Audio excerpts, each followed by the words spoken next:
আবু জেহেলের শাসন দেখছি না, আমরা ইতিহাসে পড়ছি, কোরআনের পাতায় পড়ছি, কিন্তু আমার কাছে মনে হয় আবু জেহেলের শাসন দেখি নাই, কিন্তু আইয়ামে জাহেলিয়াতের শাসন দেখে নাই, আইয়ামে আওয়ামী লীগের শাসন দেখলাম। ঠিক কিনা? আইয়ামে আওয়ামী লীগের শাসন আমরা প্রত্যক্ষ করলাম। পরিণতিটা কি? মাজ আর মুয়াবিয়াসকে আল্লাহ পাঠাই দিলেন। সকলকে জান্নাতুল ফিরদাউসের সুউচ্চ স্থান দান করুক, আমরা পড়ছি আমিন। এখনো যারা জটিলভাবে আক্রান্ত হয়ে চিকিৎসাধীন অবস্থায় আছেন, আল্লাহ সুবহানাহু ওয়া তাআলা তাদের সকলকে উত্তম শেফায়ে কামেলা আজেলা দান করুক, আমরা পড়ছি আমিন। প্রিয় ভাইরা, মহাগ্রন্থ আল কুরআনুল কারীম, মানবতার মুক্তির সনদ আল কুরআনুল কারীম, সূরা আর রুমের 4:41 নম্বর আয়াতে কারিমা তেলাওয়াত করেছি। আলোচনার পয়েন্ট হলো, আমরা আল্লাহর বিধান মানছি না। নির্বাচিতই হোক আর অনির্বাচিতই হোক, দিনাজপুর সদর আসনের বিগত 16 বছরের এমপি জনাব ইকবালুর রহিম সাহেবের একটা বক্তব্য আমি যখন আজকের বক্তব্য নোট করতেছিলাম তখন মনে পড়ে গেল।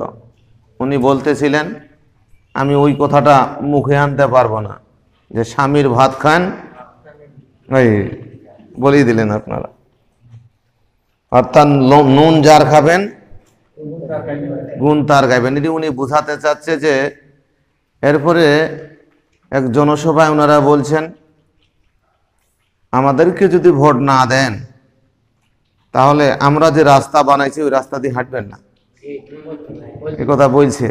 আপনাদের এদিকে বলছে কিনা, আমাদের এদিকে এক প্রসিদ্ধ বাজারে এই কথা বলছে। ওই অনুষ্ঠানে আমাদের উপজেলা চেয়ারম্যান ফরিদুল সাহেব, বিগত উপজেলা চেয়ারম্যান, উনি আমার নাম উল্লেখ করে বলছে, হাবিবুল্লাহ বেলালি, তোমাকে আমি দেখে নিব। আলহামদুলিল্লাহ, 13 সালে এই কথা বলছিল, 13 সাল থেকে 24 সাল কোনো দেখার সুযোগ পায়নি। এখন আপনাদের আকবর ভাই আছে না, উনি পুলহাটে ব্যবসা করে না, উনাকে এমন করে ধইছে যে বেলালির সাথে আমাকে যে কোনো ক্রমেই হোক আপস করে দেন। অথচ আমি তো কোনো হুমকিও দেয়নি, ভয় দেখিনি। এখন ভয়তে উনি আর পুলহাটে যাচ্ছে না। এই লীলা খেলাকার আল্লাহ। প্রিয় ভাইরা,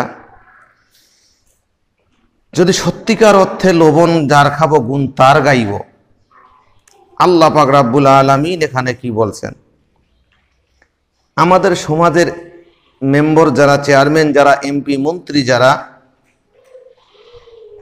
নিয়ামতটা আল্লাহ পাকের, দায়িত্বে তারা থাকার কারণে এই সুযোগ সুবিধা মানুষদেরকে সামান্যতম যে সুযোগ সুবিধা দেন, এই সুযোগ সুবিধার বিনিময়ে তারা মনে করে যে মানুষগুলি আমারই গুণগান বেশি করে গাক, আমার প্রশংসা বেশি করে গাক, আমার সব সময়ের জন্য আমার নামে মুখে জপুক।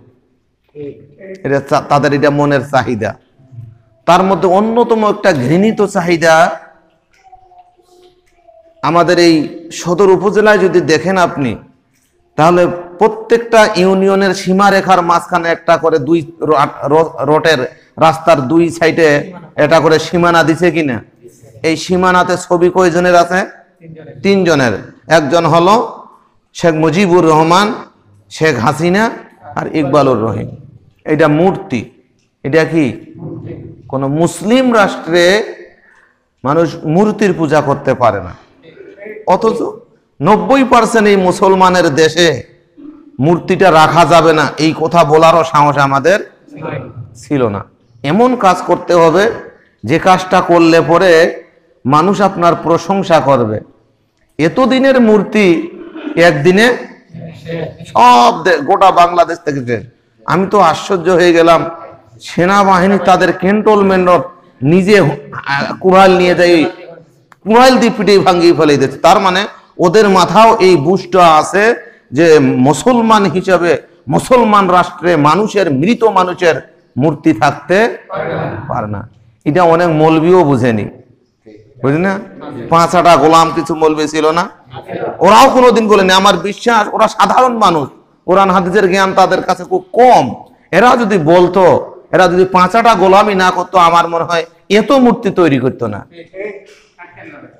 সম্মানিত হাজিরিন, তাহলে একটা লোককে, মানুষকে বাধ্য করে যেভাবে একটা লোককে কেন্দ্র করে যত প্রশংসা হয়েছে, যত গুণকীর্তন হয়েছে 16 বছরে, ওই প্রশংসাটুকুন যদি আল্লাহর হতো, ওই গুণকীর্তনটা যদি আল্লাহর হতো, আমার বিশ্বাস আজকে তাদের এই পরিণতি হতো না। কি বলেন ভাইরা আমার? গত পরশুদিন সালমান এফ রহমান আর আনিসুল হক দুইজনে কোস্ট গার্ডের হাতে গ্রেফতার হয়েছে। পানিপথে নৌকা যোগে, স্টিমার যোগে তারা দেশ ছেড়ে পালিয়ে যাচ্ছিল ফকিরের বেশে। কিসের বেশে? আমার কিয়ামতের ময়দানটা এত করে মনে পড়তেছে, তাদের খারাপ ভাবতেছি আমি না, আমার কাছে মনে হচ্ছে তারা আমাকে কিয়ামতের ময়দানটা যেন দেখেই দিচ্ছে। বাংলাদেশের সবচেয়ে এক নম্বর যিনি ধনী, সালমান এফ রহমান, সে যে গাড়িটাতে চড়ে, একটা গাড়ি 15 কোটি, এটা গাড়ি 20 কোটি, এটা গাড়ি 25 কোটি টাকার দাম, একটা গাড়ি যেটাতে চড়ে, ওই যদি ঢাকা থেকে বাইরের কোনো জেলায় আসে তাহলে হেলিকপ্টার ব্যবহার করে, গাড়িতে আর চড়ে যায় না। সেই লোকটা জীবনটা বাঁচানোর জন্য দাড়ি মোছ। আমাদের দেশে একটা কথা চালু আছে, জান বাঁচা। এটা কি ইসলাম শরীয়ত সম্মত? ইমান বাঁচা। ইমান বাঁচাতে গিয়ে যদি জানটা চলে যায়, যাক। আর জান বাঁচাইতে গেলে যদি আপনার ইমান চলে যায়, ওই জান নির্ধারিত সময় যাবে, জান কিন্তু থাকবে না। থাকবে নাকি? এই কথা খবরদার কোনোদিনও বলেন না। ইমান যদি থাকে আপনার, আর আপনার যদি মরণও হয়ে যায়, আপনি সফল। আর আপনার যদি ইমান না থাকে, জান বাঁচাবার যদি ইমান চলে যায়, মরণ তো হবেই, তখন আপনি ব্যর্থ। উনি সাদা দাড়ি, চুল গোলা করছে কালো, আর দাড়ি মোছ কাটিয়া করে সপসপা হয়ে গেছে। এরপরে আশ্চর্যের বিষয় হলো, আনিসুল হককে চিনতে পারছে কোস্টগার্ড। উনা গ্রেফতার করে যখন নিয়ে যায়, তখন উনি বলতেছে, খালি আমাকে ধরতেছেন, উনাকে ধরেন, উনি সালমান এফ রহমান। অর্থাৎ উনাকে চিনতে পায়নি, বলতেছে খালি আমাকে ধরছেন, উনাকে ধরেন, উনি সালমান এফ রহমান। কোস্টগার্ড বলতেছে কি না, উনি তো না। হ্যাঁ হয়, উনি দাড়ি মোছ কামাই ফেলাইছে। তার মানে ও বিপদে পড়ছে। এতদিনের 16 বছরের সহযোগী একজন যোদ্ধাকে নিজে বাঁচানোর জন্য সামান্যতম ভূমিকা পালন করলো না। ওই চিন্তা করতে মুই মরিম ওকে মারিম। আর ইসলামের লোক বলে মুই মরিম এক ভাইকে। যুদ্ধের ময়দান, সাহাবায়ে কেরাম আক্রান্ত হয়েছে, পানি পানি করে আত্মচিৎকার করতেছে। একজন সাহাবী দৌড়াইয়া তার কাছে পানি নিয়ে গেছে, পানিটা হাতে নিবে পেয়ালাটা, এমন সময় আরেকজন সাহাবী আক্রান্ত হয়ে পানি পানি করে চিৎকার করতেছে। সাহাবী বলতেছেন, আমার চেয়ে হয়তোবা ওই আমার ভাই বেশি তৃষ্ণার্ত, তার বোধহয় বেশি কষ্ট, ভাই আমারে পানি লাগবে না, আমার ওই আরেক সাহাবী ভাইকে পানিটা দিয়ে দেন। দেখছেন ইমানদারদের বৈশিষ্ট্যটা, বাঁচার জন্য কত চেষ্টা করে। এরপরে উনার কাছে যখন গেছে, আরেক ভাই পানি পানি করে আত্মচিৎকার করতেছে, পানি পানি বলে আত্মচিৎকার করতেছে। উনি বলতেছেন, ভাই আমার চাইতে আমার ওই সাহাবী, ওই মুসলিম ভাই বোধহয় বেশি আক্রান্ত, সে বোধহয় বেশি কষ্টে আছে, আপনি তার কাছে নিয়ে যান। তার কাছে যখন নিয়ে গেছে, আরেকজন ভাই তখন আর্তনাদ করতেছে, ওর কাছে নিয়ে গেছে। পরে ও পান করে নেই, সর্বপ্রথম যে পানি পান করেছিল ওই পানিটা ওর পর্যন্ত আবার ঘুরে গেছে। সুবহানাল্লাহ। এর নাম ইসলাম, এর নাম ইসলামী আন্দোলন, এর নাম রাসূলের আদর্শ, এর নাম কোরআন। বলুন সুবহানাল্লাহ। আমি যখন একসঙ্গে এক রাইতে আমাদের 5 জনের ধরলো, তখন 2 জন ভাইয়ের খুব দেন দরবার চলতেছে, তারা একটু অর্থনৈতিক ভাবেও সফল। তো আমার কাছে যখন প্রস্তাব আসছে যে টাকা 50,000 টাকা দিলে আপনাকে ছাড়ি দেওয়া হবে, আমি বললাম যে আমার জন্য জেলখানায় বেশ। আমার ধারণা যে সর্বোচ্চ 1-1.5 মাস 2 মাস থাকতে হবে, এই 1-2 মাসে তো আমি 50,000 টাকা ইনকাম করতে পারবো না, তো জেলখানায় থাকি। তো আমি থাকলাম জেলখানায়। ওনারা 2 জন আমাদের কাছ থেকে 2 জন কিন্তু রাতে ওনাদেরকে ছেড়ে দিল, আমাদেরকে চালান দিয়ে দিল। আর আমরা মনে করলাম, পরামর্শ করলাম ওই দুই ভাই যদি বের হয়ে যায় তাহলে আমাদেরকে যে 24 ঘন্টা ধরে ডিবি অফিসে মানে লুকাই রাখছে, আমাদের তথ্যটা পরিবারের কাছে পৌঁছে যাবে যে আমরা ভালো আছি। আর এই দুইজন ভাই যদি বের হয়ে যায়, তার ভিতরে একজন এমন আইন আদালতের দক্ষ যে উনারা আবার আমাদেরকে বের করার জন্য সহায়ক ভূমিকা পালন করবে। তখন আমরা পরামর্শ করলাম এই অল্প পয়সার বিনিময়ে আপনারা বের হয়ে চলে যান, আর আমি থাকি। যেহেতু আমার ভিডিও ফুটেজ আছে যে আমি মিছিলে স্লোগান দিয়েছি, এটার নাম ইসলাম। যে একজন ভাই, মুসলমান ভাই, সে মৃত্যুর মুখে পতিত হলেও আরেকজন ভাইকে মারতে কখনো চাইবে না। শহীদ মাওলানা মতিউর রহমান নিজামী বিশ্বের 1000 শ্রেষ্ঠ আলেমের মধ্য থেকে উনি 37তম। সুবহানাল্লাহ। কততম? 37তম। বাংলাদেশের স্বাধীনতার পর থেকে 2001 সাল থেকে নিয়ে 2005 সাল এই সময় পর্যন্ত শিল্প মন্ত্রণালয় কখনো লাভের মুখ দেখে নাই। এটা আমার বানানো কথা না, আপনি প্রশাসনিকভাবে আপনি এই রিপোর্টটা তথ্য সংগ্রহ করে দেখবেন। স্বাধীনতার পর থেকে নিয়ে 2001 সাল পর্যন্ত শিল্প মন্ত্রণালয় 1 টাকা কোনো লাভের মুখ দেখে নাই, শুধু ক্ষতি আর ক্ষতির মুখ দেখছে।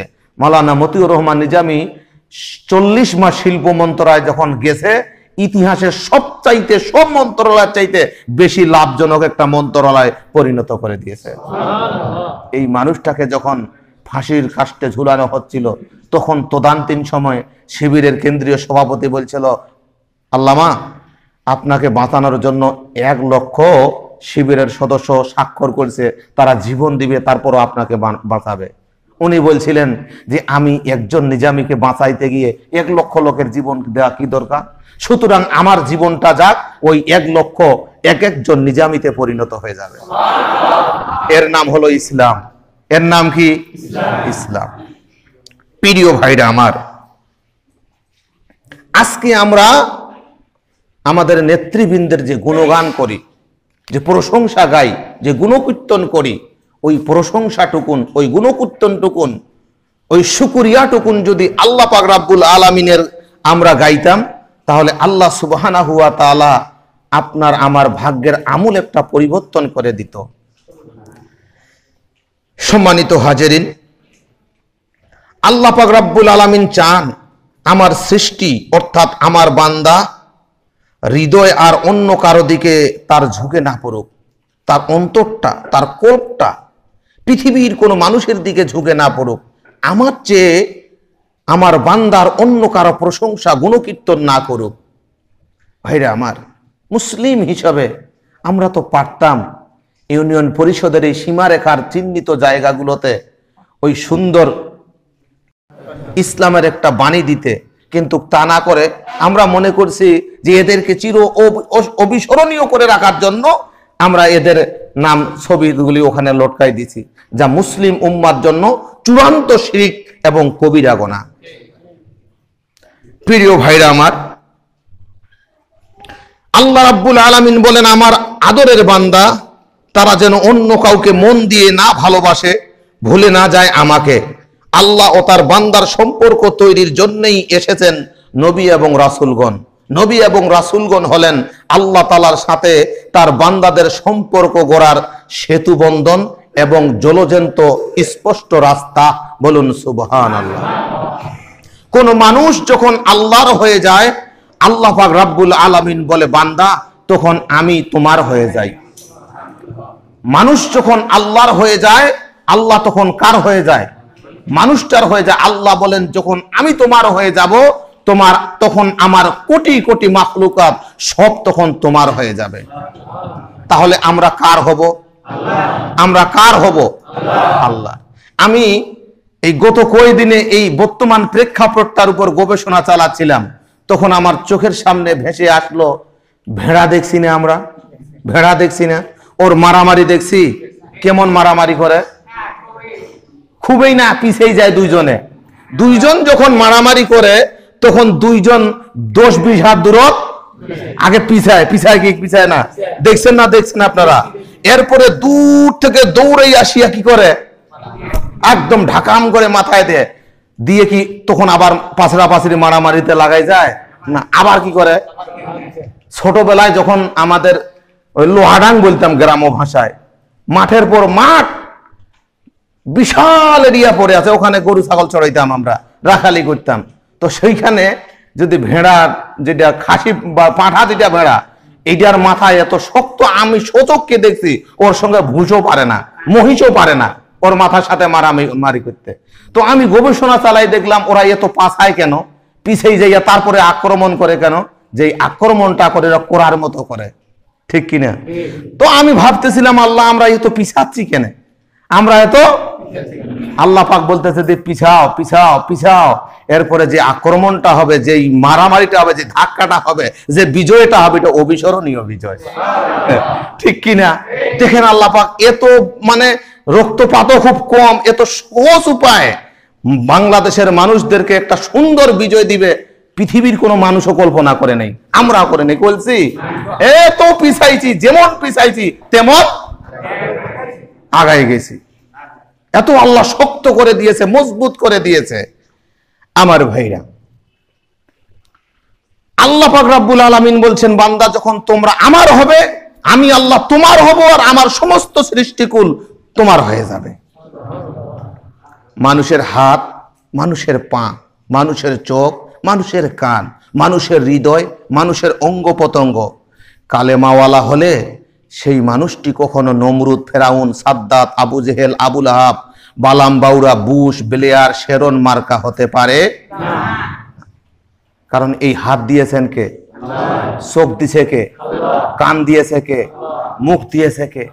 আল্লাহ বলতেছে, তুমি যদি তোমার এই হাতগুলিকে কালেমাওয়ালা বানাও, দিনওয়ালা বানাও, ইসলাম ওয়ালা বানাও, কুরআন ওয়ালা বানাও, হাদিস ওয়ালা বানাও, রসুলের আদর্শ ওয়ালা বানাও, তাহলে তো তোমার এই হাত, তোমার এই কান, তোমার এই চোখ, তোমার এই অঙ্গ প্রত্যঙ্গগুলি ফেরাউনির আদর্শে আদর্শবান হতে পারে না, নমরুদের আদর্শে আদর্শবান হতে পারে না, এরপরে সাদ্দাতের আদর্শে আদর্শবান হতে পারে না, আবু জেহেলের আদর্শে আদর্শবান হতে পারে না।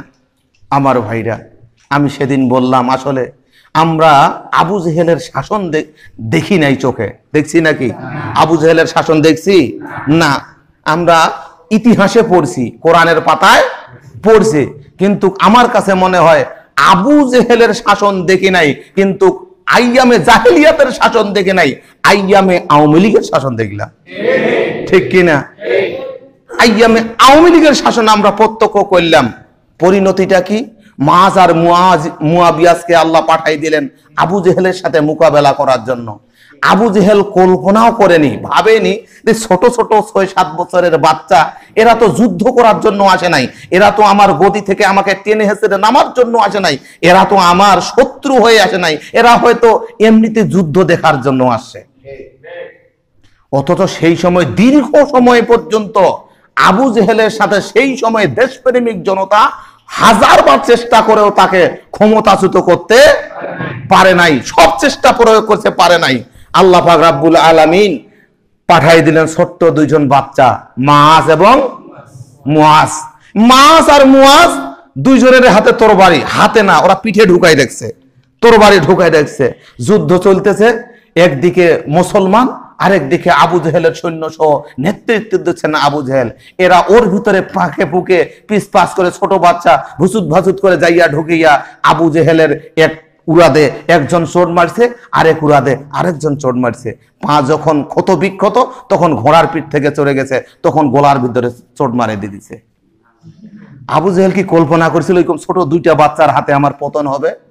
হয় নাই। আজকের এই পৃথিবীর মানুষও ভাবে নাই যে এরকম ছোট ছোট কচি বাচ্চাদের দ্বারা এদের এত নিঃশংস পতন হয়ে যাবে।